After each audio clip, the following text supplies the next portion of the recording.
pretty cold. Yeah. And I made sure I put that score in before I left the parking lot.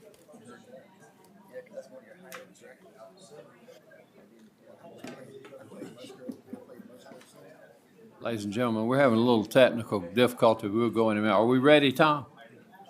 All good?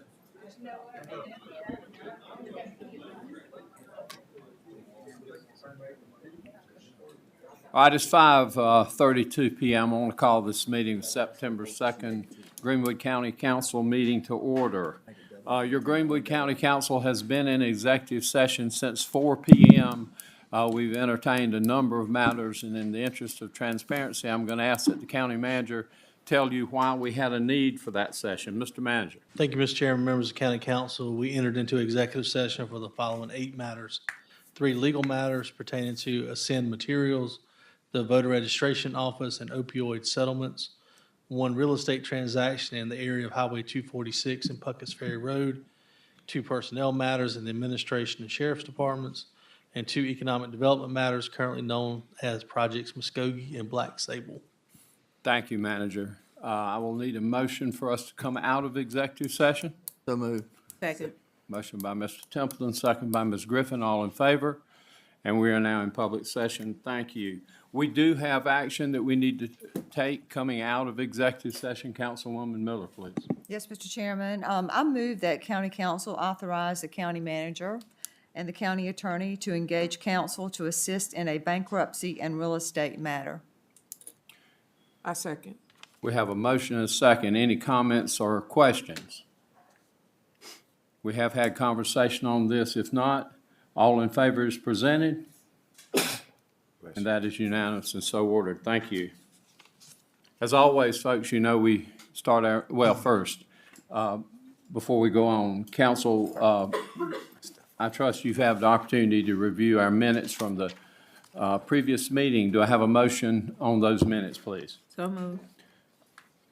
Second. We have a motion by Ms. Teresa, second by Ms. Miller. All in favor of approval of minutes? That's unanimous and so ordered. Thank you. We always start our meetings in prayer, and I have the prayer tonight. So if you would stand with me if you can, please.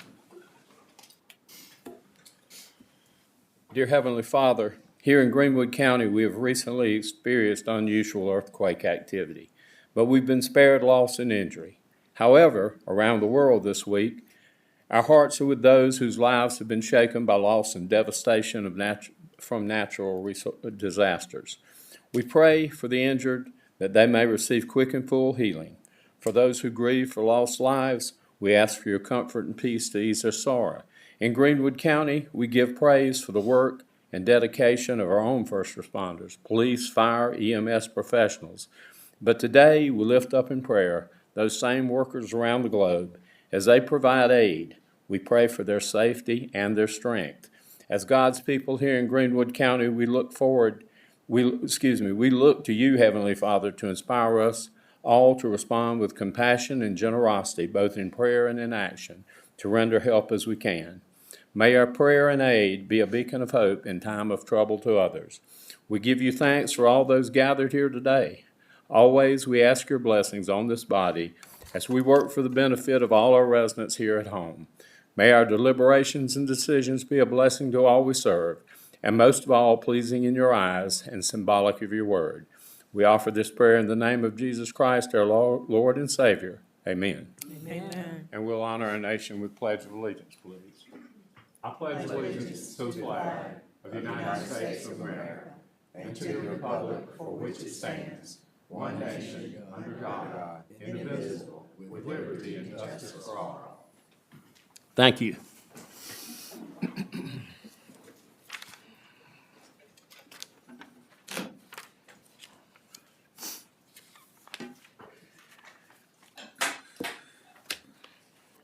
We have 2 presentations in our meeting tonight. I'm sorry. Yes, I didn't ask you. I'm sorry. Yes, we do have one person signed up for public comment. So if you will, at this time, please, Doug, would you come forward, state your name and address for the record, please?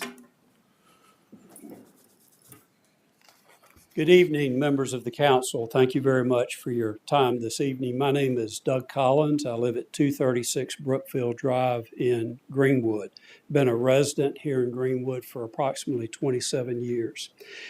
You have a handout there in front of you, and I'd ask if you could please follow along with me. I'm going to be addressing the project number 16, that was the penny sales tax project from 2016. My comments are going to be a follow-up to the presentation from Wolpert. The first page that you see as you turn the page is the Greenwood County Watershed Study from Wolpert. And I was here in attendance for that and saw that. The second page you're going to see is Brookfield Drive. I actually live on Brookfield Drive. There's approximately 30 residents on Brookfield Drive that are completely cut off when we have a flooding event. I've lived on Brookfield Drive now for almost 19 years. And during that time, there have been 6 occasions in 19 years that road has been completely cut off. And you see the barricades that are there. That means that no emergency personnel, nobody can get in or get out. Also, all of the utilities for those homes are located underneath the roadway for Brookfield Drive. And with the major flooding events we've had some compromises, some undermining that's happened to the dam, the upward side of Brookfield Drive. And if that washes out, then we lose all of the utilities to those homes as well. The next page, page 3, is Tall Pines Trail. That is also located in our subdivision. And that road is also completely cut off. There are no secondary ways to get out of these areas when they are completely cut off. And once again, all of the utilities going to these homes, if that were to wash out, what you're seeing in that case is the emergency spillway for a 15-acre lake in Gatewood that is overflowing that road, and that is actually the emergency spillway. So if that gives way, that also washes out the utilities as well as those people not being able to get to their homes. The fourth slide that you see is sewer overflow. This has happened now on multiple occasions in our subdivision. And one of the points that's important about this is that, as you know, the sewer lines in most cases throughout our county are going to follow low areas. They follow a lot of creeks in our county, not just Curltail Creek, which is the main tributary creek that feeds the large lake in Gatewood. So not just Curltail Creek, but also other creeks throughout the county. You have sewer lines that are paralleling these creeks. So as we have flooding events throughout Greenwood County, then what happens is water goes into the sewer system. And then what happens, it has to come out at a low point somewhere. And then we have raw sewage that is flowing out of the sewer systems. It also puts a huge tax on Greenwood Metro's system. The next slide is sediment on Curltail Creek. That's the next thing that we're fighting, not just here in Gatewood, but in other areas throughout Greenwood County, is the sediment. I want you to see a picture of that.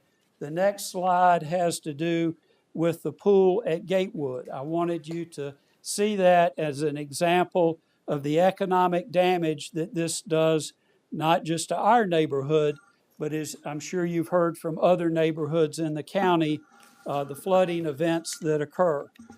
The next 2 pages take you to the conclusions from Wolpert. And Wolpert's presentation, they wrapped up and they said that their recommendations are, and I'm going to paraphrase what is here. Doug, let me interrupt you a minute. Yes, sir. Because you've exceeded your time by about double. Is it up? Yeah. Oh, is that what that was? I thought somebody was calling But me. listen, Yes, You just are here tonight to encourage us to pass the watershed study, correct? Amen. And I really don't think you need to lobby that because I Okay. think council is fully in support of that. So Okay. thank you for your comments. Thank you, And sir. I think you'll be pleased with the outcome on All that. right. Thank you very much. Thank you very much. So that concludes our public comment section. We do have two presentations tonight. Presentation of the county road system by Rob Rushing, our Public Works Director. Rob, come forward, please, sir.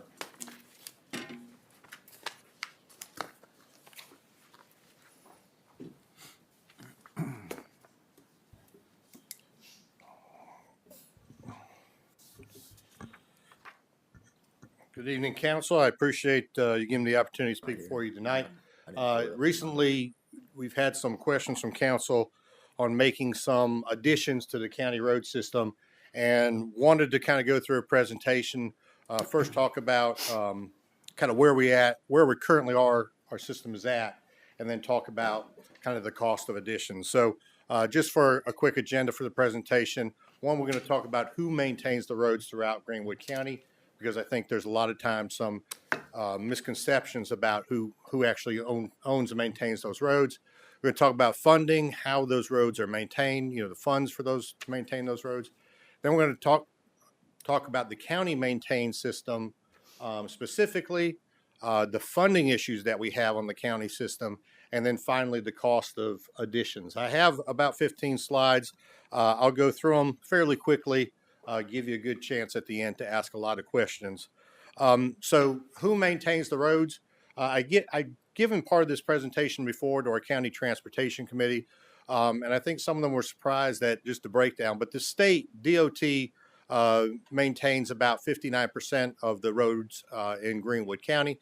County maintains 26% of the roads here. So while it's a much smaller than the state, we are the next largest maintainer of roads in the county. Another number that's quite surprising to a lot of people is that 9% of the roads in the county are actually privately maintained. When I use the word private tonight, it doesn't mean a road that has a gate at it that no one can go in, although some of these roads do. The majority of private roads that we're talking about now are just roads that are maintained by a private entity. They're not maintained by any type of government entity. Could be a homeowner association, could be an individual, could be a special purpose tax district, but it's just a private group that maintains the roads. The city, and that includes both the city of Greenwood, town of 96, and the town of Ware Shoals, have about 5% of the roads in the county that they maintain. And then the Forest Service maintains 1%. They have some roads down in the Sumter National Forest in the lower part of the county. Just putting that in table form, the total amount of mileage in Greenwood County is 1,269 miles. That's a fairly mid-size mileage when it comes to comparing to other counties in the state. Again, the county maintains 26% of it. And of our mileage, we have 227 paved miles. Pay attention to that number. We'll talk about that later and when we talk about our paving cycle. But we also have 102 miles of unpaved roads. By far the most unpaved roads in the county are maintained by my department. If you are unaware of who maintains the road in the county, just a quick shout out to our county GIS.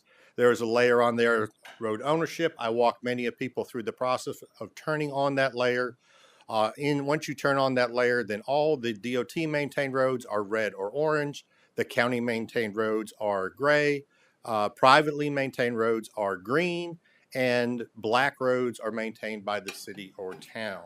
So again, you can get a quick. You can also hover over the roads in the new system, and they'll tell you who maintains the particular road. Talk about funding. How do we maintain these roads, both from a state level and a county level? Of course, we pay a state gas tax for every gallon of gas sold in Greenwood County. There's a 28 cents per gallon. They call it a motor vehicle user fee. Generates about 1.1 billion across the state. The federal gas tax is just over 18 cents per gallon. Generates about 700 billion in South Carolina alone. And then DOT's budget for fiscal year 25-26 26 is $2.71 billion. Recently, our county attorney alerted me to a podcast I listened to, very informative, where the Secretary of Transportation, I think that's his name now, Mr. Powell, was making a presentation to our state legislature. He was laying out the 10-year plan for DOT and all the things they wanted to do in the next 10 years. And he casually made the comment that they need about another $1 billion a year to proceed with that 10-year plan. So again, $2.71 billion for the state to maintain 41,000 miles throughout the state. DOT spends about $66,000 per mile of road. We'll compare that to the county here in just a minute. Now, I will say that $66,000, they don't just maintain roads. They do a lot of other things at DOT, like fund our MAT Trans system and the public transportation that we have here through a grant. So all of that is not necessarily going directly to the roads, but a lot of other things that they do. On the county side, the main source of our revenue is the road fee on vehicle property taxes. That road fee is $26 per vehicle per year. If you own 3 vehicles, you're paying 3 of those a year. If you own only 1 vehicle, you're paying $26 per year. But it's $26 per vehicle per year. If you live in the city, by the way, you actually get a part of that. I think it's $6, right? So part of that $26, if you live in the city, goes to the city to maintain their roads. But in general, you live out in the county, all $26 goes to my road department. Generates about 1.57 million a year, or roughly 60,500 for each dollar worth of fee. That's important. We'll talk about that later when we talk about how we pay for what we need to pay for. County road budget for fiscal year 26 is $1.715 million. Obviously, we have a couple other minor revenue sources that build that budget up to 1.715. That is only for maintenance and general operating expenses. We don't do any paving with that money. We don't do any resurfacing with that money. We rely on the County Transportation Committee for our paving and resurfacing projects. Since I've been here at Greenwood County in the 7 years, the allotment we've gotten from CTC has been anywhere from $400,000 to $2.2 million. Typically, over the last 4 years, we've been very fortunate in that the state legislature has taken some surplus money out of the general fund and thrown it towards the CTC, and we've benefited greatly over that. We've also done some presentations in front of CTC to increase the percentage of the allotment that they give us on an annual basis. So we've been doing very well over the last 4 years. Bad news is the state legislature did not give any funds to CTC for this current fiscal year. And come May, when the CTC allocates their funds, we won't get anywhere near that 2.2 million. In fact, we'll probably be down around 800,000. Hopefully that we can get out of CTC. CTC is not obligated to give us a penny. They can give it however they want, but typically they do fund our resurfacing program. By comparison to the state, in our best year, when we spent $2.2 million on resurfacing, and with a $1.7 million budget, we've spent roughly $12,000 per mile. So less than 20% of what the state's spending. Obviously, their system is different. Our system is smaller, less traveled, but it's a drastic difference between what the state is paying per mile and what we're paying per mile. All right, let's talk about the paving cycle. The county maintained system, we have 102 miles of unpaved roads. Obviously, we're not paving those. We're just scraping them and maintaining them as they are. But we have 227 miles of paved roads, and those roads have to be resurfaced from time to time. The life of asphalt, an asphalt pavement, is somewhere between 15 and 30 years. There's a lot of different things that go into how long that asphalt lasts, but what type of traffic on it, how thick the asphalt is, what type of base is underneath it, is it a lot of large trucks? So it could vary anywhere from 15 to 30 years. When you start talking about how often a road needs to be paved, you need to be somewhere in that 15 to 30 year mark. And the general idea, and the one that the state of South Carolina tries to hit, is a 20-year paving cycle. So that on average, all your roads, meaning in 20 years, you will get around and pave every one of your roads within a 20-year cycle. Okay.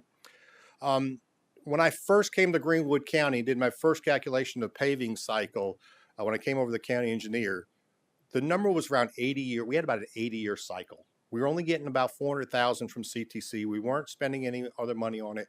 We were spending money on some culverts and some other work, and we're calculating with the money we're spending, it would take us 80 years to pave the entire system. Obviously, the asphalt will fall apart. If at best the life cycle of asphalt is 30 years, your roads are going to be completely gone in 80 years. Unacceptable. So we started at that time, again, petitioning CTC, increase our allocation. And then again, we got lucky with the state having surpluses to give additional money to CTC. So again, we rely on the CTC funds for paving, anywhere from 400 to 2.2 million. And over the last 4 years, and again, all 4 of these years, we have received additional funding from the state legislature given to the CTCs, which we benefited from greatly. But if you just look at the last 4 years, we paved 6.38 miles per year. We spent on average 1.3 million per year, and the cost of mile paved was about 218,000, which gave us a paving cycle of 35 years. So if we kept up that pace for the next 35 years, in 35 years we will pave all our roads. All right. Again, 35 years is still above kind of the maximum life of paving, which is about 30 years. And really, a nice goal would be 20 years. That's what the state looks for. So we need to get that number down, even with the extra money that the state has been given to you. Now, I haven't come to you before now about getting that extra money. We've been relying on the additional funds from the legislature. This year, again, I said there's no money, surplus money going to the CTCs. They're going back to their normal recurring funds. And I think at best we can expect about 800,000. So we're going to base some of our numbers going forward with our system with that $800,000 number. Okay. So paving cycle. Again, if we look at a goal of a paving cycle of 20 years, that might be a little optimistic since we started at 80 just not too long ago. Last 4 years we're at 35. If we want to get to 20, how do we get there? We need to average 11.4 miles paved per year. Again, we've been averaging 6 for the last 4 years, but we need to average 11 miles paved per year. We need an average cost of just short of 2.5 million per year. We need, if we expect the CTC funds at 800 per year, that leaves us a shortfall of 1.68 million. How do we make up that 1.68 million? Our only revenue source to do that is the road fee. If you equate that into dollars of road fee that we need to have, it equates to an additional road fee of $27.80 to get to a 20-year cycle. All right. Remember, our current road fee is $26, so that's more than doubling our road fee per vehicle just to get to a 20-year paving cycle. All right. Now, most people don't own just one car. Personally, I have 3 in my family.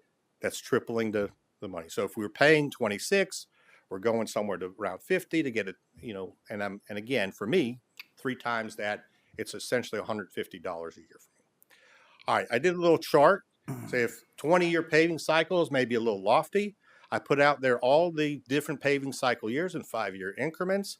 Again, that's if you want a 20-year paving cycle, additional road fee is $27.80. If you want a 25-year paving cycle, it's right at $20.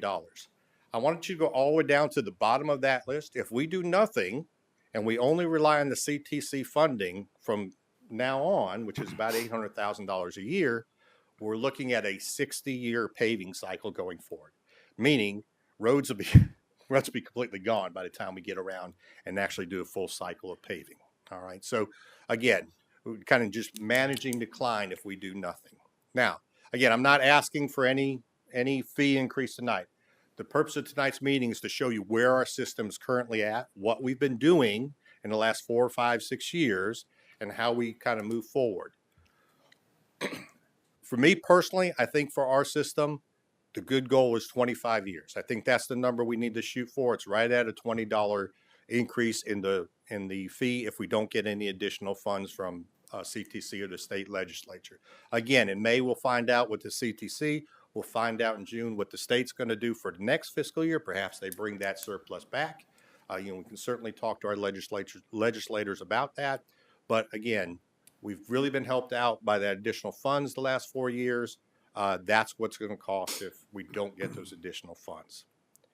Want to just bring up bridges. We've talked a lot about bridges in the last few years I've been here. County currently maintains 11 bridges.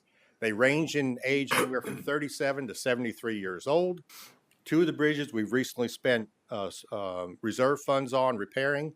9 of the 11 are currently in need of major repair or replacement. For the capital project sales tax, we did an application for funding of repair or replacement of bridges. At that time, we got some really good estimates on what it would take to replace all our bridges. Came in right at 14 million. All right. We received will receive 4.75 million from the 2024 capital project sales tax. So that certainly buys us a good bit of time to work on our worst bridges. Again, it's not an immediate need right now. We have some funding to take care of bridges. It probably buys us 5 to 10 years while we work through the repair with that money we're going to receive. But at some point in the future, additional funding will be needed to take care of those bridges. That's above and beyond what our currently is in our budget now. All right, let's talk about additions to the county system, okay? New roads are being constructed all the time. New subdivisions are going in.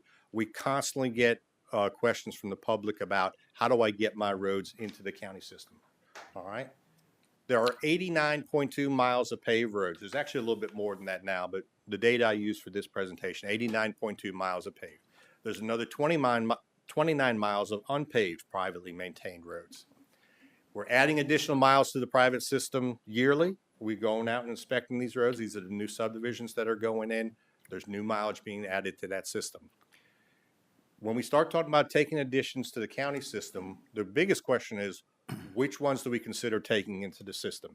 Is it the new ones? Is it the old ones? Is it the communities most in need? Is it the roads in worse shape?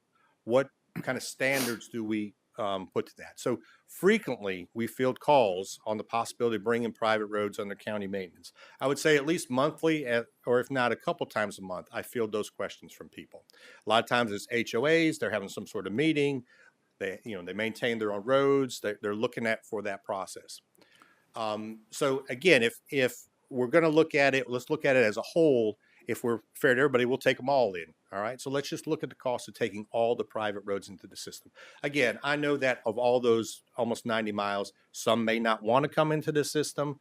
But for the purpose of this exercise, we're looking at taking them all, or at least offering to take them all, and what that looks like on our budgets. So again, just a quick table of some of the additions that we would need to make. Again, looking at the goal of the 25-year cycle, we would need, for that additional 90 miles worth of paved roads, we'd need an additional $775,000 or an additional increase in the road fee of almost $13. If we're going to increase our mileage by 36%, which is what that 89 or that total private mileage equates to compared to ours, we need to increase our regular expenditures by 36%. That's another $572,000.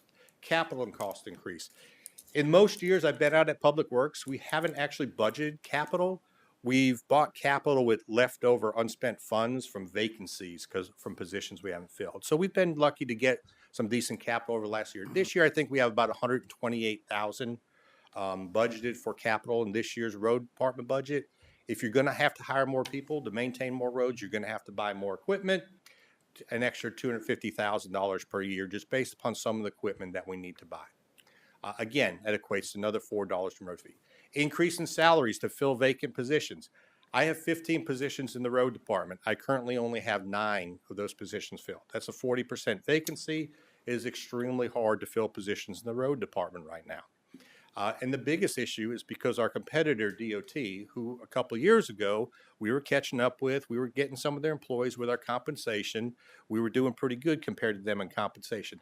They did a huge overhaul of their compensation package. They raised most of their salaries for working positions out in the field by 20%. We're now 20% behind them. A person who makes $40,000 for me, the exact same job doing over DOT, they're offering them $48,000 right now. A flagman who works on the road out there, they're offering them about $42,000 to start right now. My guys start in the mid-30s. It's about a 20% difference. If we want to fill those positions, doesn't matter if we make more positions, if we can't fill them, a pay increase to be more competitive with DOT is necessary. Again, 20%, $187,000. And then the last one is something that's really been hindering us here lately with all the growth and stuff we've had in the county. The encroachment permit process, which is anytime you do anything on a county-maintained road, if we take in a bunch more miles in, we'll have much more of those, whether it's a utility, whether it's a driveway connection, we do an encroachment permit for that, and then we have to go out and inspect it. So bunch more encroachment permits, a bunch more inspections. When I first started here, back in 2018, we were doing 15 encroachment permits a year. We've done 60, 70 encroachment permits in the last few years. It has just exploded with the amount of work that's going out there with fiber going in with the additional utilities. So it's really been a burden on our personnel if we're to add additional to the system, additional position for that. Again, all those additional funding needed to add all those private roads, we're looking at over $30 in additional fee. Now that's on top of the $20 I already talked about just to get us to a 25-year paving cycle. So you're talking almost $50. So again, other concerns about adding these private roads. I don't know of any bridges out there in the private system right now, but it wouldn't surprise me if there's some bridges out there. Bridges are huge liabilities. They're costly to repair and maintain. Dams. We know there are a lot of dams out there on the private system. We purposely didn't take dams into our system years ago. You know, what do we do with the dams? There's a lot of liability there. You know, the recent issues that are in the northern part of the county we're all aware of with the dam up there and the cost to repair that. The current conditions of roads, many of the private roads have not been maintained to any type of standard. They're essentially, you know, in pretty bad condition. We would be taking that on. County standards. The vast majority of private roads do not meet current county standards, but then again, our current county roads, majority of them don't meet current county standards. When they were built, they might have met the standard at that time, but a lot of the roads are very old and just don't meet the current standards. The initial capital investment, how much do we have to put out there immediately to take care of issues? None of my calculations take that in consideration. That's above and beyond the $30 I talked about. Initial request for maintenance.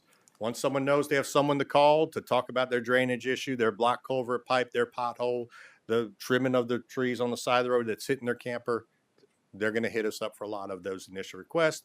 Unclear ownership records. A lot of the private roads have very unclear ownership records, you know, getting that sorted out. And then any of the hidden issues. Recently, we had a large sinkhole on Anderson Circle, which is out there behind the Y. If any of you use the back parking lot at the Y, we actually had, that's a county maintained road. Apparently the water had been traveling outside of that drainage pipe underneath the road for quite some time, washed a huge sinkhole under the road, cost us over $30,000 to fix it. Fairly large project. But again, a lot of those hidden issues out there, how many of those are on the privately maintained roadside? Just in summary, an additional $20 just to maintain the roads we already have. That's if we get no additional funds from the state legislature, which right now there isn't any for this year. That's a 77% increase over our current fee. So you're going from $26 to $46 just to get us to where we maintain what we have now. Additional $30 to take in the additional roads. That's $50 total on top of the $26. The $30 itself is a 115% increase over current fee. Together, it's a 192% increase. It's huge. And again, the number of cars you have, you multiply that by that increase. You're talking about going from $26 to somewhere around $76 in fee. Do you have questions? Go ahead, Vice Chairman. Yeah, thank you, Mr. Rushing. I appreciate that. First of all, you mentioned CTC a bunch, correct? That is correct. County Transportation Committee, 4 cents of the state gas tax goes to the CTC at the state level, and then they distribute it out on a formula. We get right at just under 1% of that total amount that's generated in the state. So this is a committee of how many? 7 people. Typically, it's 7 positions. I think there's 6 currently on that committee. They meet every other month. They're given the allocation, a yearly allocation by DOT, how much they have to allocate. By law, they have to allocate at least 25% of the allocation back to the state DOT, and then the other 75% roughly they can allocate to the other government entities. Well, I mean, one of my questions was, it should be 7. There's only 6 now.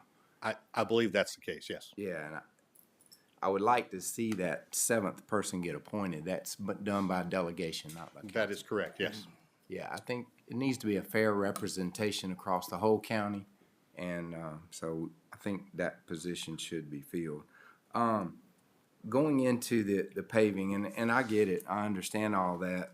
Of course, the rebuttal to that with citizens, and I've had, for whatever reason, calls recently about this, the people that move into that new subdivision and they've got nice cars and they're paying the road fee and they're like, why aren't you taking my roads? Because I'm paying taxes the same or more as the subdivisions you already have. So I actually have a couple fold questions on that. What are our neighbors? What are the other counties doing? Are they taking in most of these? And also, development questions. We have requirements on people as far as building developments, as far as roads, which we should to make them accountable for it. But then if we don't take it on, then it's like, why not? So, those are just a few of the questions I've gotten recently. I would tell you, statewide, every county does it differently. You have counties that, may be looking for additional residents and they have some development incentives out there where they might say up front they take the roads. The city of Greenwood did that for a while. They realized they were taking on too much and they stopped it in the last year. They rescinded that ordinance where they would take on the roads and give some tax rebates back. But in general, I think, in looking at some of the groups I'm involved with, where you get some of those mass emails between public works directors and stuff, the general consensus is most counties have stopped taking roads into their systems. They can't maintain what they have.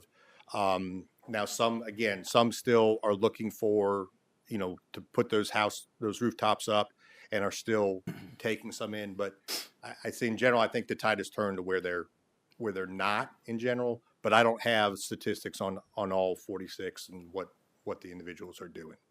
That's just a general. Now, to your question about, why are my roads not being taken and it's not fair? I will tell you that our system has been set up kind of from the beginning. It's just when the subdivision came along, whether the county was taking them or not, whether the county was trying to spur development and take on, whether the county had budget. But I would tell you that the amount that we've taken in, we obviously have taken too much in for what our revenue is producing, because we find ourselves in a position where we can't really repave, get on a paving cycle that, is going to keep our roads in good shape at this point. I thought we had quit taking I think I was going to say, I may be the only one that's been here long enough but through a previous engineer, part of the reason that the standards they presented similar to this, and the council wanted us obviously to have standards placed on developers who put roads in, so that it protected those folks who bought the homes that, as Dane was talking about, those residents, so that make sure they just didn't do it cheaply and just to get it done. But the second part of that was, if they met those requirements, they could obviously be considered to be taken into the county system. But at that time, when we had this discussion, I don't know that we took an official vote or not, but council was the consensus of council was, we don't need to take any more roads into our system because we can't maintain the system we got, which I think your presentation kind of showed that if we wanted to do that, we're talking about a significant increase to road fee. But that's kind of the history. Like I say, Dane, I don't know if we ever took an official vote to say, no, we're not taking any more, but that was the consensus of council at that time. And the reason for to Rob's point. Could I weigh in, Mr. Templeton? Absolutely. I've also had a lot of phone calls from developers asking about the assumption of, maintaining these roads, and had a good conversation with the current engineer with the county and talked about what is our current procedure. The last thing I want people to hear in the county is that we're not accepting anymore. It's my understanding, and I think we need some clarity on it, is that there are maintenance bonds that they are required to give or create, and then at some period of time, 2 to 3 years or whatever, that there's an inspection process of those roads, and any repairs that are then needed or suggested, if they're made, then it is up to council to accept or not, that's still an option on the table. So that was my understanding. I don't want to panic anybody, so I think we need some clarity on what the actual current procedure is and if we need to look at that again. Yeah, I think there's nothing in our ordinance that says we have to take them in. but there's also nothing in our ordinance that says we're not going to take them in. The maintenance bond process is, even if roads are going to be, if they fully intend them to remain private, they still have to put up the maintenance bond for 3 years. It's a way to guarantee that nothing's going to show up in those first 3 years, such as a defect in installation or workmanship, that it is covered by the people who they subdivide. A lot of these subdivisions now, a developer will set up an LLC specific for that subdivision. They'll build the subdivision, and then as soon as they sell the lots, they'll dissolve the LLC and they'll move on to their next project. So there's not a necessarily responsible party there. So the maintenance bond is there in place to get the subdivision off its feet, get it so that there's some sort of financial mechanism to repair the roads should something happen in the first 3 years. And by that time, the subdivision should be on its feet, HOA established, and some sort of body that will take on the maintenance of the roads going forward. Right, but as part of my understanding, then that homeowner association could come to council and petition, if you will, and ask for council to accept or not, and at that time, there would be a decision made. Correct. And everyone we talk to, and Rhett can speak to it as well. Everyone we talk to, we tell them, you follow the process, you build it to county standards, put it in maintenance bond, you can go petition council. But I tell them all, I will, as a staff person who's going to have to maintain those roads going forward, I will recommend the council they not be brought in because we're not maintaining our current system. I have never told anyone not to bring it to council. We have always told them that they can bring it to council if they want. And I think what you're getting now, some of this real influx in building, you're starting to see those developers talk about bringing it to council, but I don't know that we've had one actually bring it to council yet. I've never Yeah, voted Rob, on one. Rob, let me interrupt you for a minute, because I certainly don't think at the point in time that we are in this county right now that we have to take on roads to spur development. We've got development out the wazoo, right?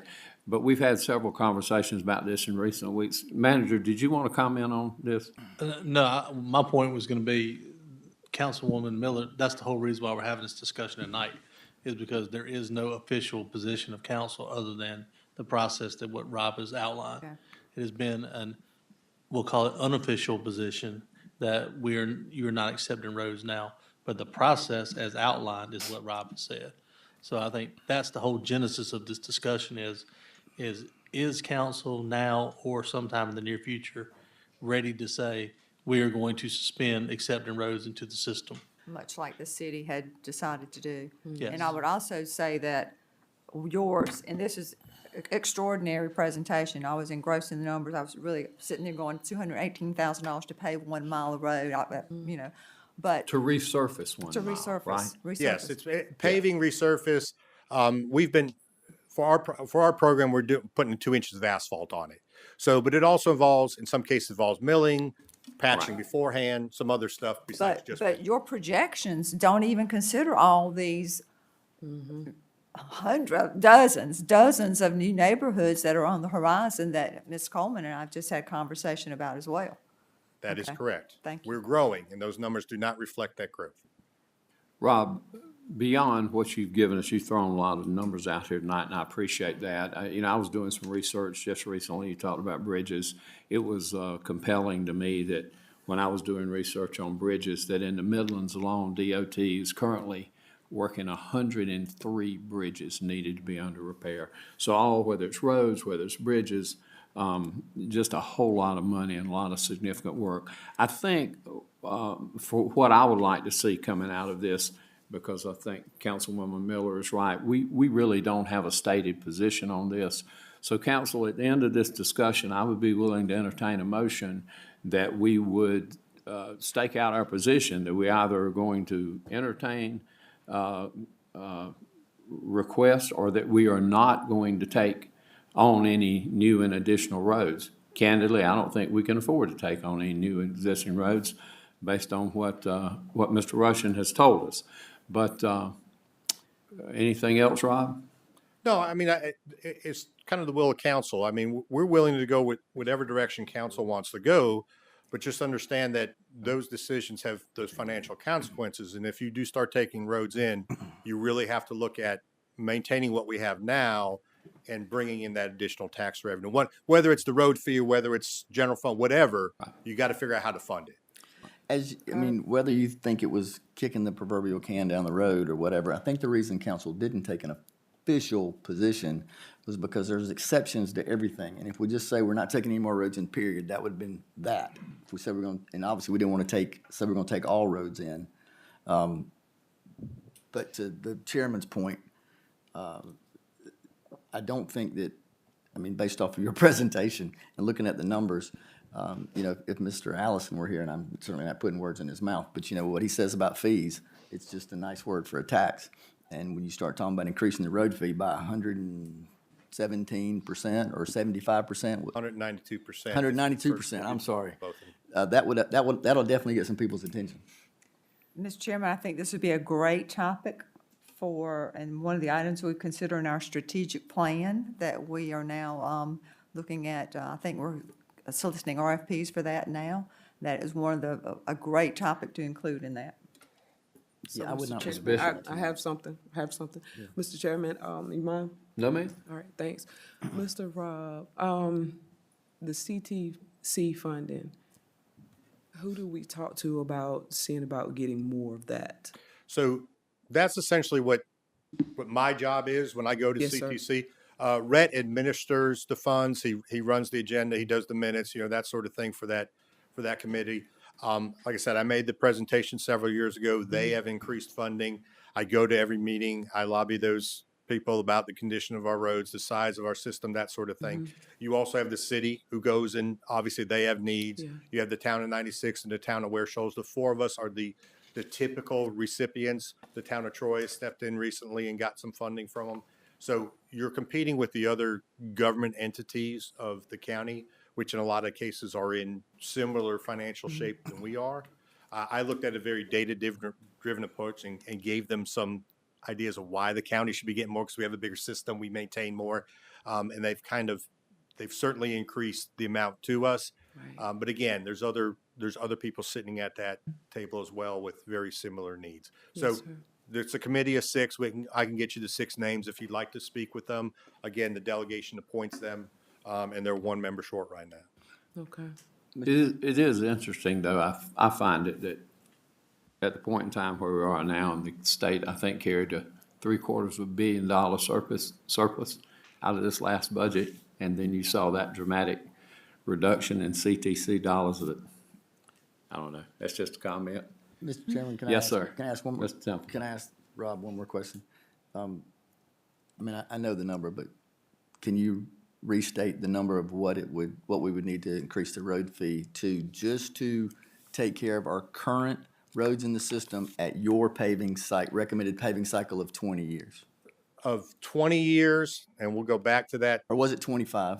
Well, I'm recommending 25. That's right. So give us that number again, please. It's 20 additional dollars on top of the 26 that's already paid.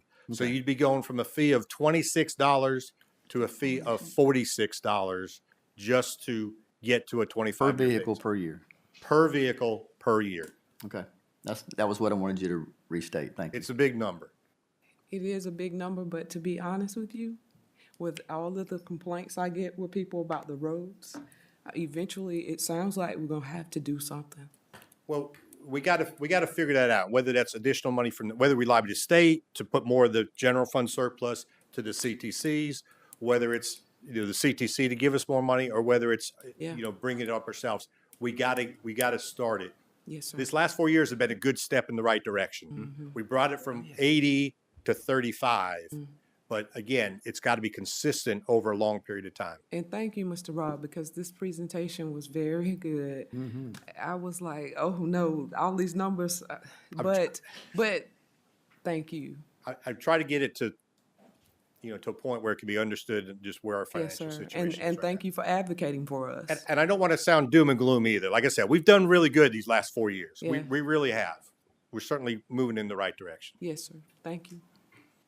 So, Council, Rob, are you done? Yeah, I'm done. That's all I got. Okay. So, Council, my question then to you would be, does anyone want to bring forward a motion that we act on any portion of this, or do we simply want to take this in as It's a information? lot of I think we need to information. take it as information, No Mr. Chairman. action. That was drinking from the fire hose. Well, if so, Rob, thank you very much, then. Be more than happy to meet with any of you, talk about Thank you. more detail, more data, more numbers. I'd be glad to. Second presentation provide a status update on the county's Park Plaza renovations. Our county engineer, Mr. Rhett Templeton.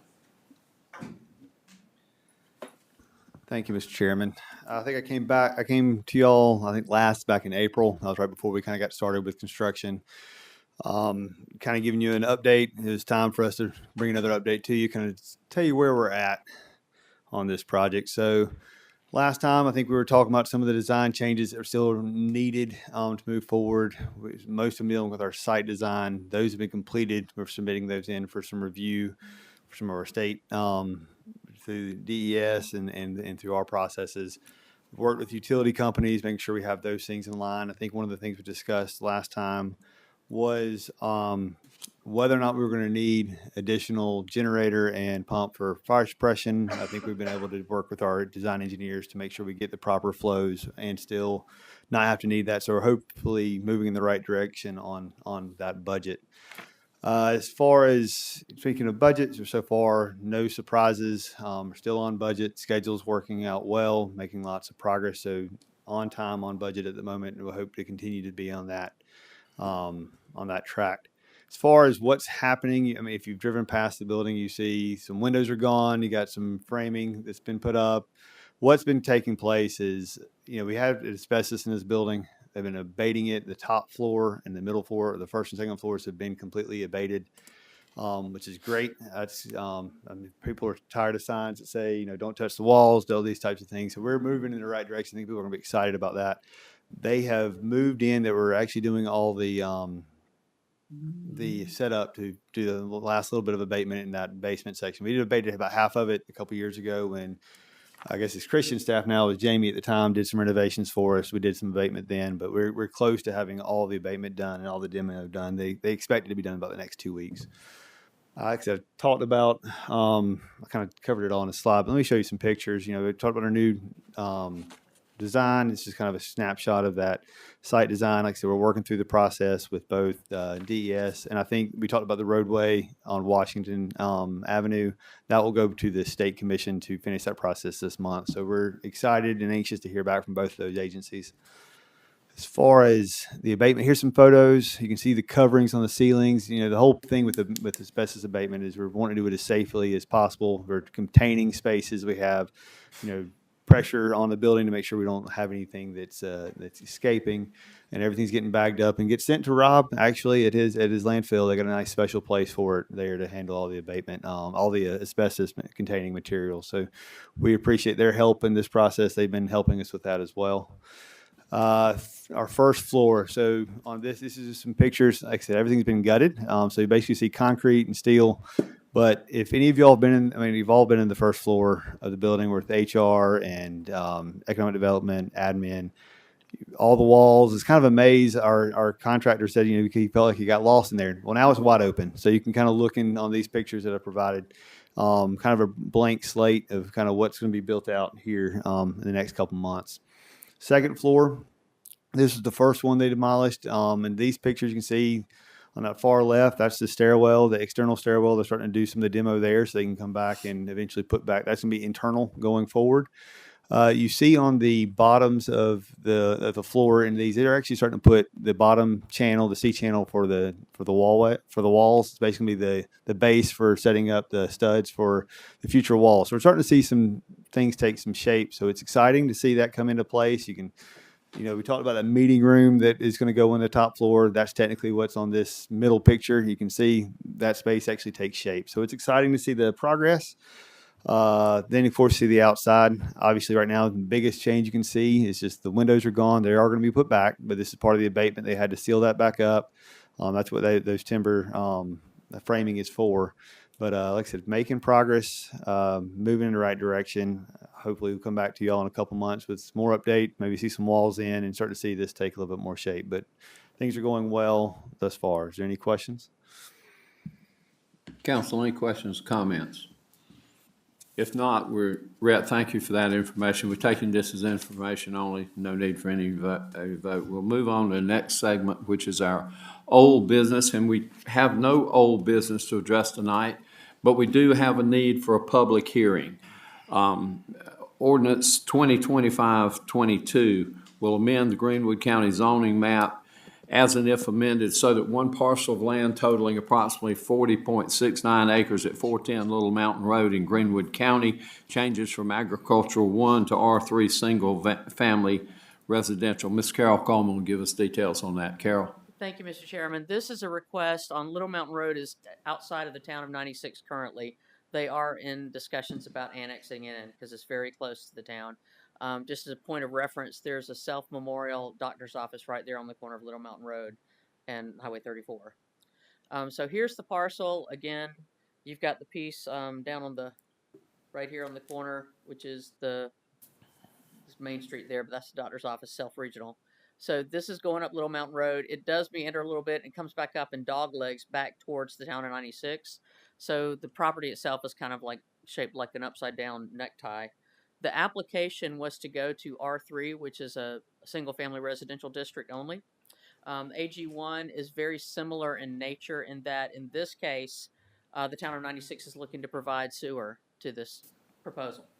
If they're going to annex it in, they can provide sewer. If they annex it in and they have sewer, then AG1 actually allows 7,500 square foot lots by right. So that's what makes it a little bit different. So the developers came in and talked to us. That entire area in the view shed you can see is all AG1, that bright green shade. The rounded area you can see to the south a little bit is the town limits right now. So that they're almost contiguous and they can get there with what they're proposing. So again, AG1 does allow 7,500 square foot lots by right. R3, the minimum lot size is 7,500 square feet.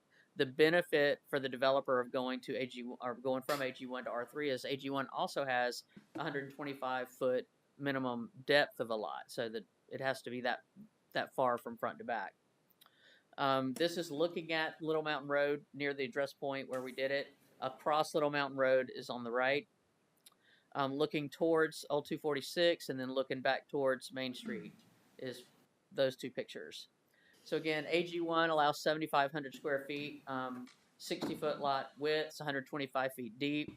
And we go down to R3 is 7,500 square feet, also 60 feet wide, but there is no minimum lot width. The setbacks are the same. So this is really more of a question of working with them to let them design it in a better way. What I like about it is they're talking about doing it in a cluster development style, which would reduce it somewhat. But if we look at the developments, or we look at the proposed development, you can see there's a generous buffer around the exterior, and there's more open space than is required. So the first proposal that they brought us, and we can't hold them to it because as long as they've got the zoning they want, they can do it. On 40.6 acres, 118 lots is 2.84 dwelling units per acre. The other proposal they gave us was 40.6 acres again. 139 lots is 3.35 units per acre. The reason I bring that up is I'm going to go back to future land use map. In the county, future land use map for low density residential, which is what this is no more than 4 single family detached residences per acre. So both of these proposals meet our future land use requirements. And before I move into public hearing, Carol, and this comes with the recommendation of staff for approval? Staff recommended approval. We felt like no matter what comes out of it, if it gets approved, we get a better design plan with the buffers. I always like having more open space if possible. Right. And then also, Planning Commission unanimously recommended approval. Yes, ma'am. So, council, I'll entertain a motion. We enter into public hearing.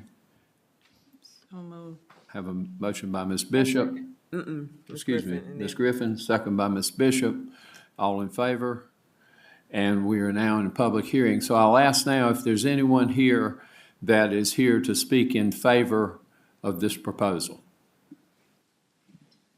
Seeing none, is there anyone here tonight to speak in opposition to this proposal?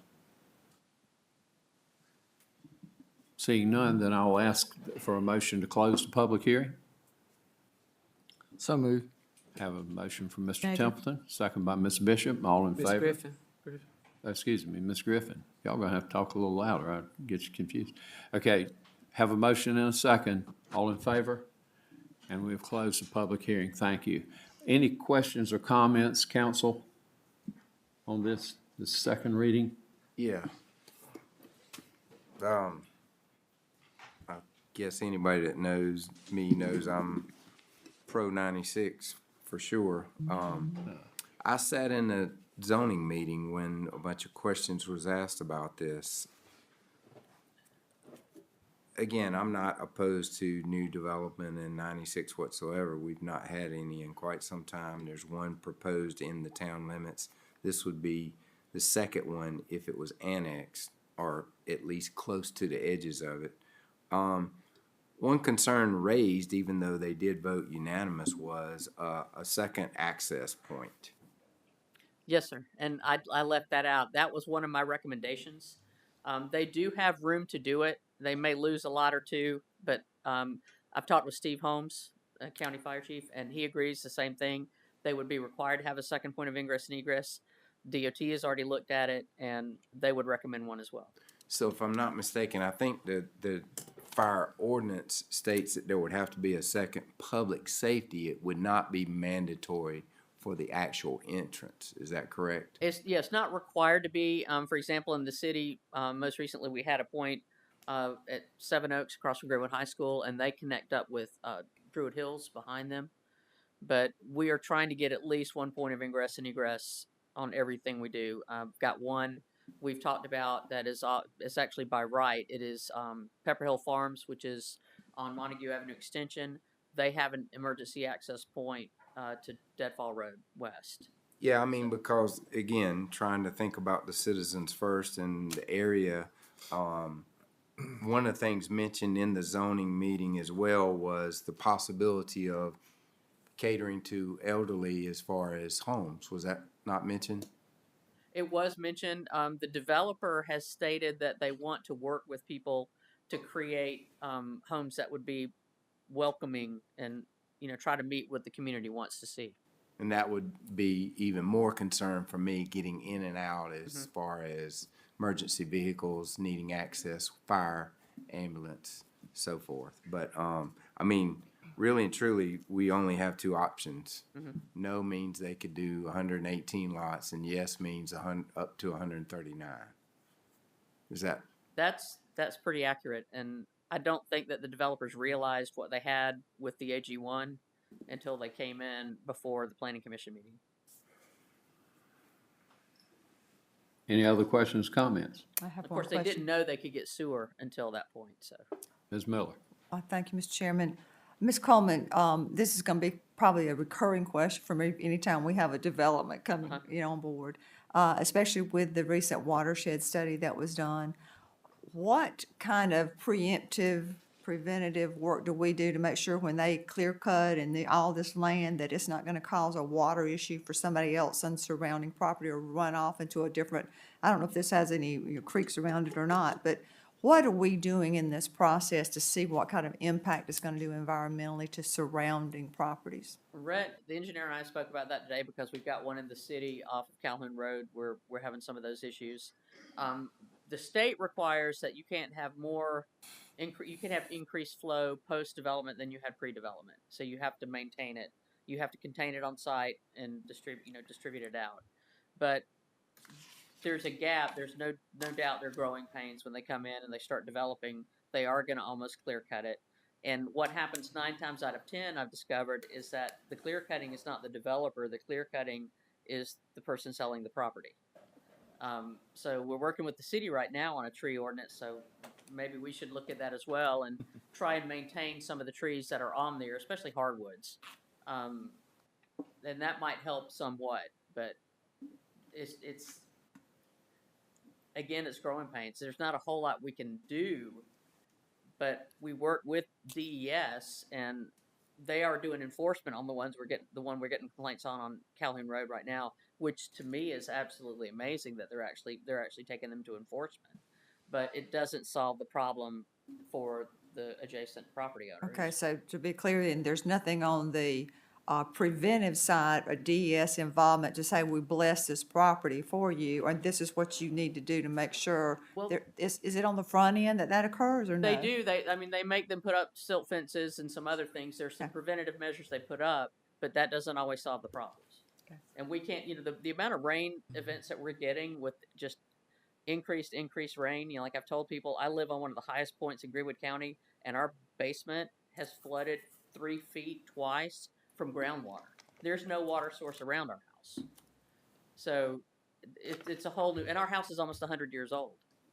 So it's a whole new world with what's going on with weather these days. Thank you. What, and to Ms. Miller's point, and Chairman, I won't belabor it because the issue at hand is the development here in 96, but personally, Ms. Coleman, I kind of want to understand a little bit more about it too.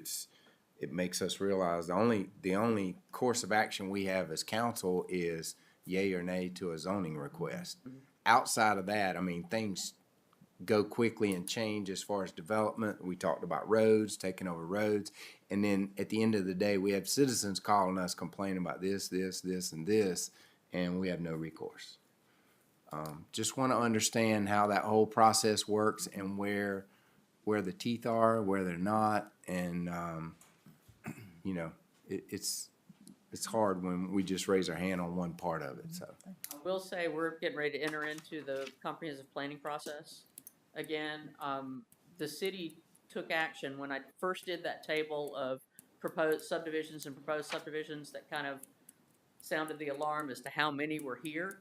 And the issue, they were completely unaware that the majority of the area around the 25 bypass showed future land use of high density residential. And when people found out, Katie barred the door. yeah, so they passed a moratorium and brought in a consultant, and we looked at it, went parcel by parcel and looked at it, and to make sense, we did taper it down to medium density residential in most of those areas, but that's still considerable. And so not everybody should get approved. We've got one that came in right when I came on board that came in under current zoning. They were actually trying to rezone, and they found out that there was a cluster ordinance in there, and they came in with a cluster plan and got it approved. They bought additional property that this fronts on Marshall Road, but the additional property they bought fronts on Cambridge, East Cambridge, and it goes all the way through from East Cambridge all the way down to Marshall Road. And they're trying to get pushed through to do another subdivision plus townhomes. Yeah. And we've already got 1,800 homes within about a mile and a half of that area on the books. Thank you. Thank you, Chair. Good discussion, thank you. So item A, ordinance 2025-22. You've heard the director's explanation. It comes with unanimous approval of Planning and Zoning Board and a recommendation of staff. Council, what's your pleasure?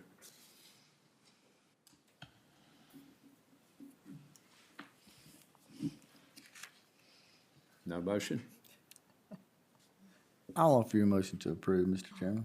Have a motion to approve. Do I have a second? I second. Have a second by Ms. Bishop. All in favor of approval? Oh, we got discussion. Oh, I'm sorry. I thought we'd had plenty of No, discussion. they might, well, I'm Go just trying, ahead, go ahead. The councilman from District 5 might have some. No, I think the councilman from District 5 said a whole lot, so, yeah, I'm just kind of torn, just given all the circumstances, but at this point, it's hard not to approve what they want to do, I guess. So, Any other Appreciate comments you or all. discussion No problem. or questions? If not, all in favor of approval? And that is unanimous. Thank you. Just want to give you a shot.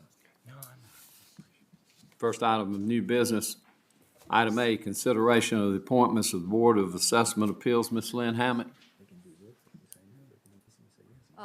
So this is the final slate. We did ask Mr. Luker, who is an existing member, to join the board, and he's here, and he's agreed to do that. And I think that would be a good foundation because no one here has served on this type of That's board right. before. And he will also have the same training with them. And if we can get them approved, we can get DOR out here to get them trained. Talmadge, thank you for being willing to do that. I think your leadership will be very valuable. And of course, always want District 7 leading the way, right? Mr. Chairman, I'll offer you a motion to approve. Have a motion for approval. Do I have a second? Second. Have a second from Ms. Have to look down there. From Mr. Teresa, all in favor? Excuse me. I just have a correction, or, Go ahead. I noticed on the presentation, it's saying District 4, Ms. Turner, Ms. Childs, Ms. Hill, and then Grimes. I'm only aware of Ms. Hill being District 4. Miss- If I could help, it's not Amy Grimes, it's Amy Clark. Grimes is her maiden name, and she is in District 4. Amy Clark? Amy Clark. Okay. Okay, so these are not necessarily appointments recommended by me, but people who have applied for this role. Correct. Right, They but reside yours, in those I mean, districts. there's Okay. only one that we did not include, and that's Mr. Rollison. And the only reason was because he works during the day, and he said he was unavailable for anything before 5:30 in the evening. Okay. That's the only way. And I'm So just I looking did at tell him. the packet that we got, it says District 6, District 1, District 6, District 6. It's different than what's Yeah. presented to, So I'm sorry, Okay. but it just did not register to me that tax districts and county council districts Weren't the same. are different. Yeah.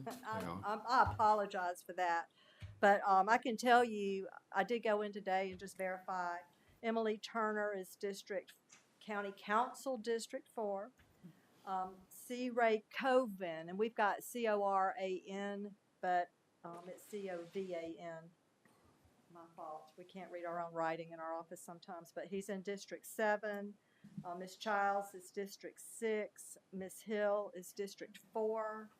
Miss White. Miss White is District 7.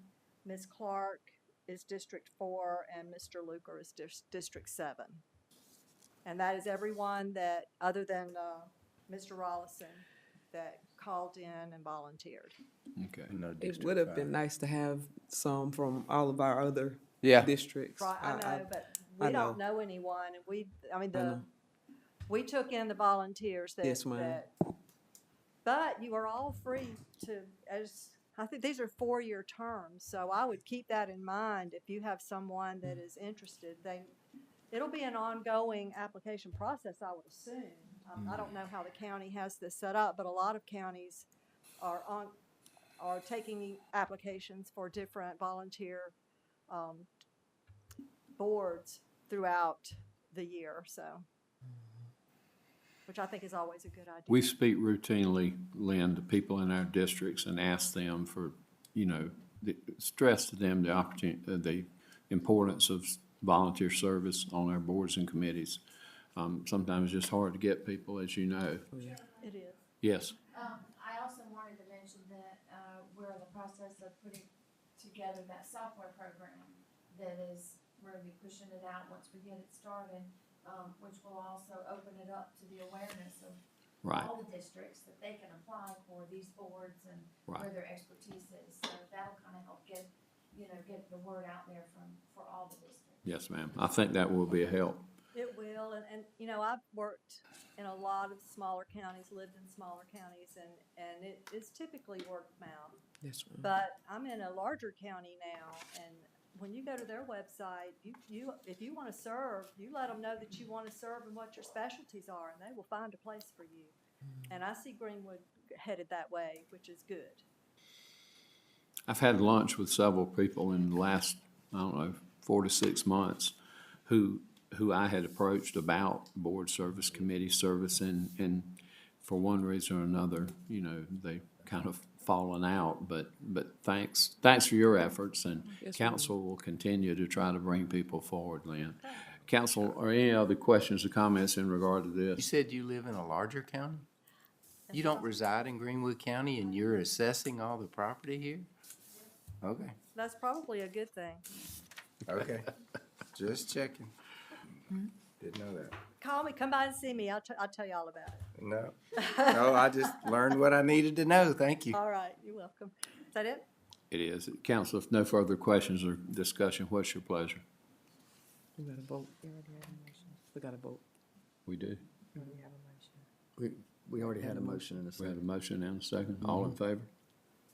And that's unanimous. Thank you. Item B, consideration of the exception to policy number 10.4 for Project Black Sable. Billy Ray from the Economic Development Department. Tell us about that, Billy. Thank you. As you heard in the executive session, we need to make an exception to policy 10.4 to approve work from a vendor who's already done work on the site. They're familiar with the property and they've done previous studies. And we're trying to keep a project that we're working now on schedule. And that's why we're asking for a vote on that. Yes, sir. And as you said, we had discussion on that. Council, do I have a motion that we accept the recommendation? And I will get to the conversation, Mr. Templeton. Thank you. I'm gonna make a motion to, consider the exception. I second. I have a motion and a second. Any conversation or questions? All in favor? That's unanimous. Thank you. All right, thank you. Item C, Doug, this is the one you've been waiting for, the consideration of the acceptance of the 2025 Greenwood County Watershed Study as prepared by Wolford County. Mr. Skinner. Josh? Okay, thank you, Mr. Chairman and Council. This is the Greenwood County Watershed Study of 2025. 2 weeks ago, Wolford gave you a review. I believe the county manager suggested y'all look it over for 2 weeks and then vote on whether to accept it or not. I won't try to duplicate Wolford's overview of their study. I do have their slides if you want to look at them one more time or ask any questions. But other than that, I will leave it up to your recommendation. Mr. Chairman, I would make a motion that we accept the study from, the watershed study from Wolford. And I have a motion and a second. I want to comment on this. We will take this as a recommendation only, but I think what we're going to have the need for will be a special called meeting, because we're going to need to discuss the projects. We're going to need to discuss the order of those projects. We're going to need to discuss the funding mechanisms of those projects. So let's understand clearly that we're just approving this now to move forward. So any comments or questions in that regard? Mr. Chairman, I'm gonna have to recuse myself on the vote since I live in one of the communities that were referenced in the study, and it may be perceived as a conflict of interest. Thank you, Ms. Miller. You have a recusal form, Ms. Miller? Yes, sir. Thank you, ma'am. Any other questions or comments, council? Hearing none, what is your pleasure? All in favor? That's unanimous. Thank you. With Ms. Mr. Chairman, Miller's before we leave. recusal. Sir? Before we leave this, we're unclear on who was the second in that motion. Was it Dane? So I Second was thought. Vice Chairman. Thank you. Item D, consideration of the new signage and security cameras at the Greenwood County Recreational Complex. Josh? Thank you. I'll start with the security cameras. Last Thursday, the Park and Rec Committee, chaired by Robbie Templeton, met and voted to recommend to council a quote from Computer Consultants Emergence of Greenwood, South Carolina for new security cameras. That was $147,441, which was actually updated today at around 3 o'clock. They sent us a quote for $142,880, which I believe is $8 below our budget, which is what the Park and Rec Committee recommended during the meeting. Back in 2022, CC&M installed these security cameras throughout the detention center. There was 132 of them. The Sheriff's Department recommends using them. High-tech software, cloud-based. The contract includes the 10-year warranty, technical support, unlimited mobile analytics, all the zoom-in features and smart AI features you can ask for. You can type in a truck's license plate tag, and it'll search through all the videos and find that certain truck, color, whatever. So that is the Park and Rec Committee's recommendation. We currently have $142,898 remaining in the CPSD funds budget for the rec complex. And like I said, the updated quote came in this afternoon for $142,000 $890.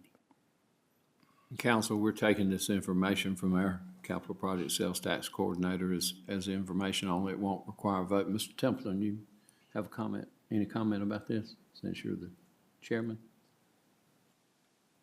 I was just gonna say that I thought we were gonna vote, but that's okay. It too. I thought we were gonna vote on this. I thought that's why we brought it to, the committee. I mean, the committee did approve it, but it needs to come to council for final approval. The committee was there. We spent a lot of time on discussion. Josh has done a great job of laying out why we chose those particular cameras and how they line up with our current system. Renee was there and, kept us in line. It was a good meeting, but that is the committee's recommendation. Mr. Chappell, looks like you want to say something. Well, I was waiting for you to finish, Mr. Chairman. Yes, you're clearly going to need to vote on the H-tax recommendation because it's unbudgeted, but this is above the formal range. I would argue that it's probably unbudgeted, Dr. Dorn. I would say you probably do need to vote. I think you go either way. It's separate. No, I agree.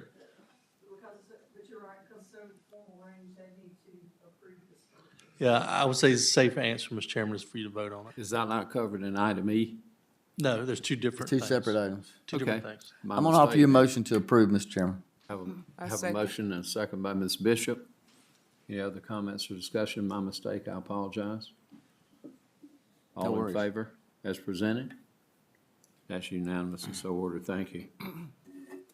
Item E, Resolution 2025-20, amending the fiscal year 2026 budget to allocate funds from the hospitality tax fund balance for the purpose of 3 signs at the Greenwood County Recreational Complex. Stephanie? Well, I think he's got to talk about it first. This is Excuse part me. of the other one. Pardon? This is part of D. the last one. It's still a part of D. Yeah, Josh is gonna, I think, lead us, and then Stephanie's gonna tell us how we're gonna pay for it. Yeah, they changed. As some of the always. documents. Mr. Chairman, it says Stephanie, but it's actually both of them. It should say both of them. Come on up, Stephanie.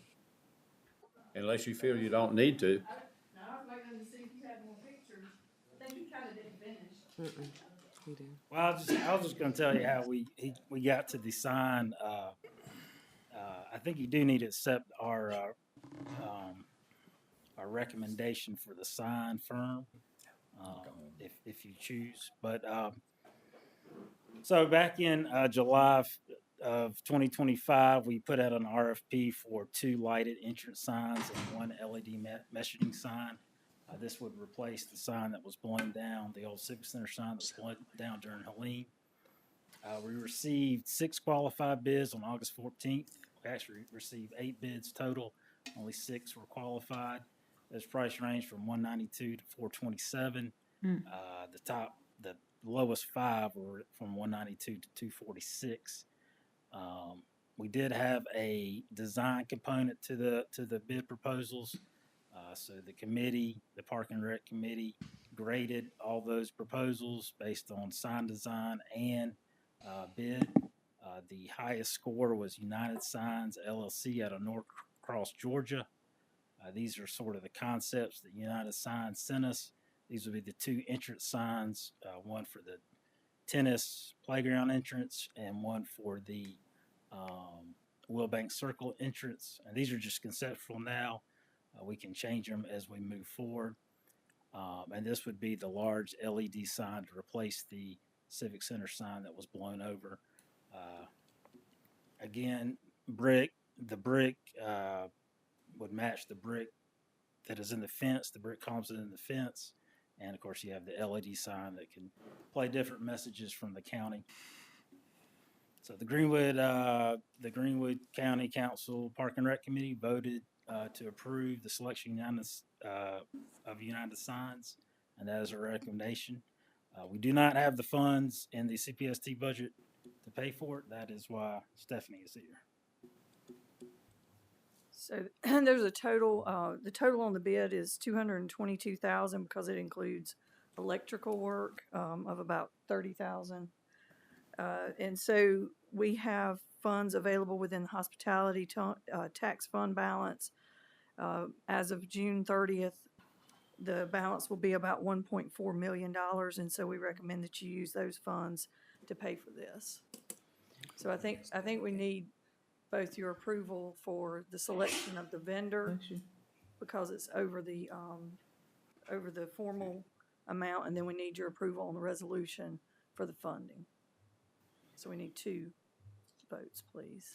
The committee spent a lot of time discussing vendors, signs, what we wanted the signs to say. Like Josh said, these are just conceptuals because, as Abby pointed out, we're working on a new logo. So we'd do something with that prior to doing a sign. And there also was a directional component, whereas a sign for the pickleball, tennis court, playground area might just say tennis ball, pickleball, playground, and the other would direct you to the fields and such. The reason we've done a great job of keeping this project on budget. The reason that we talked about using hospitality tax for this is because just the park basically opened the end of February, 1st of March. And just in the short period of time, Brad can correct me on the numbers, but I think the economic impact numbers that have been generated through Kelly's group, it's about 2.5 million. And we expect that to continue to grow. So we felt like since that was adding to the hospitality pot, that might be a good place to pay for these. And that was our recommendation to bring to council. Okay, for clarity, Ms. Dorn, you need 2 separate votes on this. So you need a vote on Resolution 2025 of utilizing the hospitality funds. And then for clarity, the second vote needs to be what? Is to approve the United Signs to award the contract to United Signs. Okay, all right. All right, council, having heard that, any further comments or questions in regard? What was the approval the delegation gave on sign? What was that about then?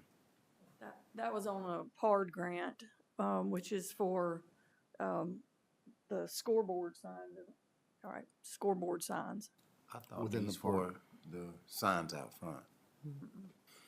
The PARD money actually went for scoreboard signs within the park and bleachers, if I recall. Is that right, Brad?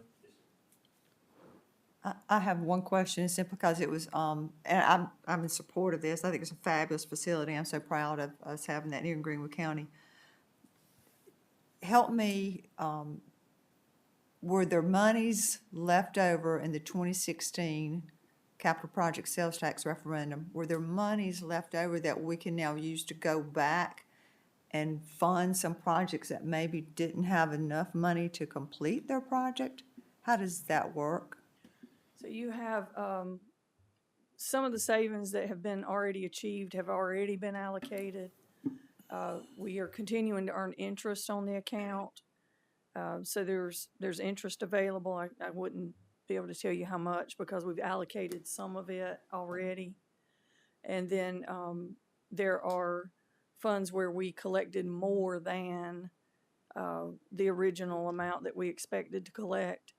And this council will have to decide if you use it on any projects that aren't yet completed, or if you push it forward and go ahead and start funding the 2024 tax projects. So are there monies available now that we could tap into for this instead of pulling it from hospitality tax?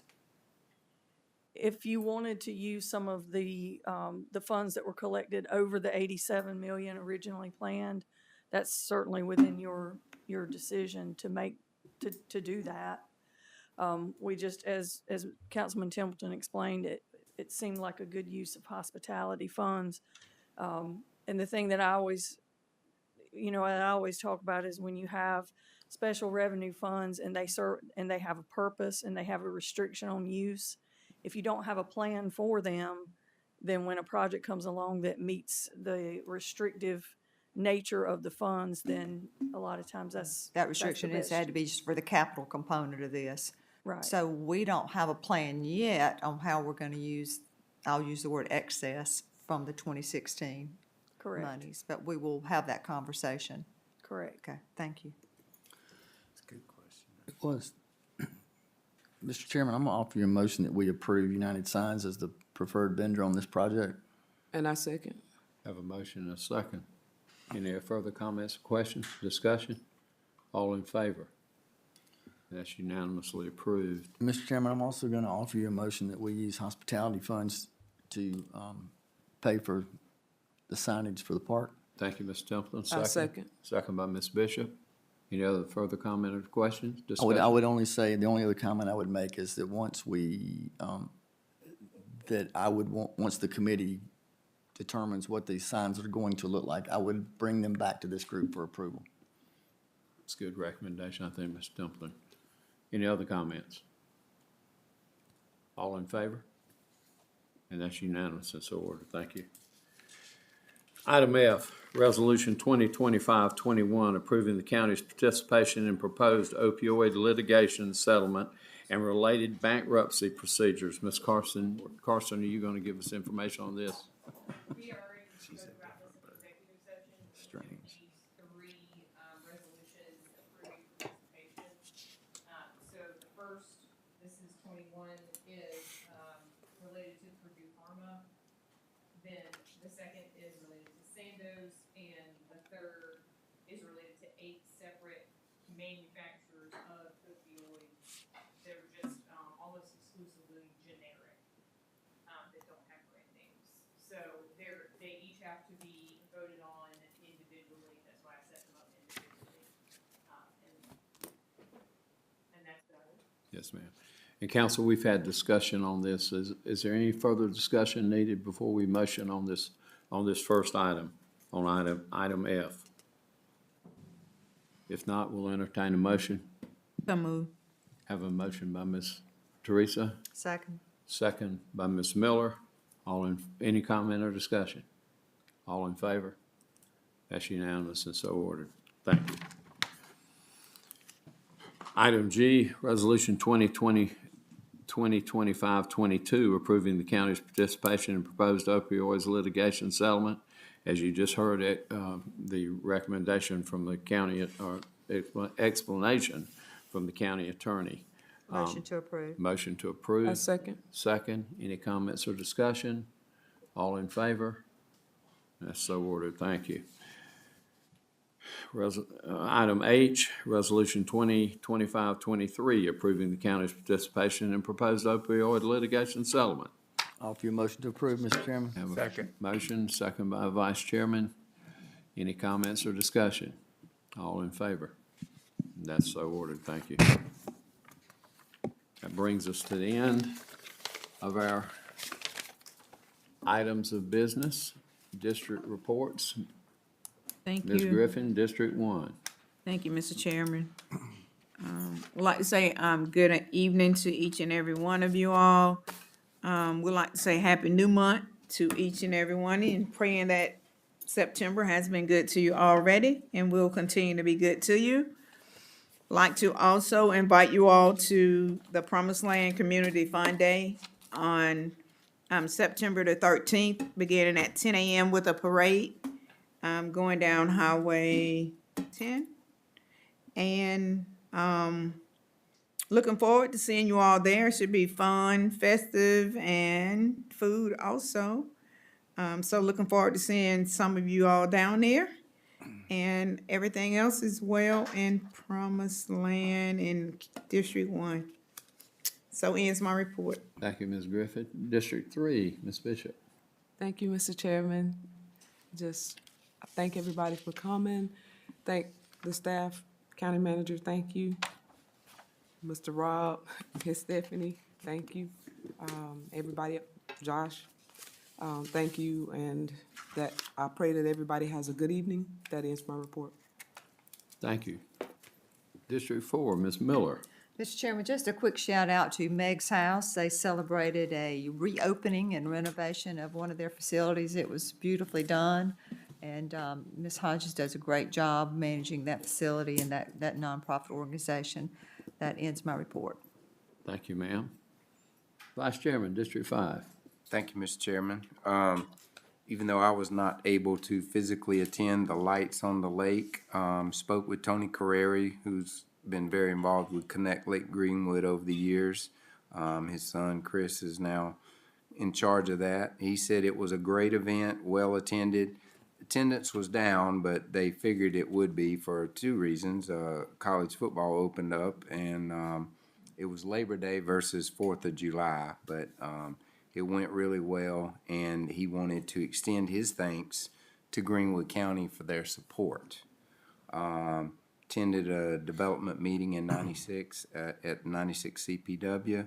Also met with several constituents over the phone, over the email, and physically visited one house. So I'd like to end with a Bible verse. Matthew 7:7 says, "Ask and it will be given to you. Seek and you will find. Knock and the door will be open to you." That ends my report, Mr. Chairman. Thank you, Mr. Pruitt. Mr. Templeton. Thank you, Mr. District Chairman. 6. Yeah, thank you, Mr. Chairman. Just want to say an extra thank you to Josh and all the members of the Recreation Committee who have worked so hard. Toby, Abby, occasionally the county attorney, Miss Bishop, she's always there, and then other members of the community who've been a part of that. They've worked really hard on this project, and obviously we'll continue to work on phase 2. But it's been I appreciate council's support as well of the initiative, because it has been very, very well received throughout the community, and it's proven to be a tremendous asset, and all the things that we had hoped for outstanding recreational opportunities for our citizens, but also having that sports tourism component have come to life. And it wouldn't have happened without the support of this group, so I want to thank you for that. And like I said, I want to thank Josh for keeping us on task. And then I guess I'll share a piece of personal big news out of District 6. I have retired from County Bank officially, so I will be spending a lot more time harassing Toby and county staff and attending meetings. But that ends my report. Thank you. Thank you, Mr. Templeton, and congratulations. All's well in District 7, to my knowledge, but I want to give a shout out really to the county council tonight, for all the members of council, because there is so much going on across our county and so many issues that you all have to entertain, and I'm always impressed by your thoughtful consideration of all of those. And I just want you to know how much I appreciate that, and how much I know our citizens appreciate that. When I talk to people across the county, it's never lost on me that some people are well advised about some things, some people are advised about no things, but for those that learn, they seem to be very appreciative. So they're appreciative, and I'm appreciative, and thank you very much. I said, I think in our last meeting that, the vice chairman closes with a Bible verse, and I'm going to always close from now on a Miss Sheila comment. Miss Sheila, my friend, I told you in New Orleans, and she sends me inspirational messages every morning. Every morning by about 7:30, 8 o'clock, I get an inspirational message from Miss Sheila. So the one I'll share with you today, Miss Sheila says that kindness is the language which only the deaf can hear and the blind can see. That ends my report. Thank you for attending. This meeting's adjourned. Oh, excuse me. Forgot. I didn't thank the staff. I didn't thank the staff. You got nothing you want to talk about? I'm quite sure the attorney has nothing she wants to talk about. Susan, you want to talk about anything?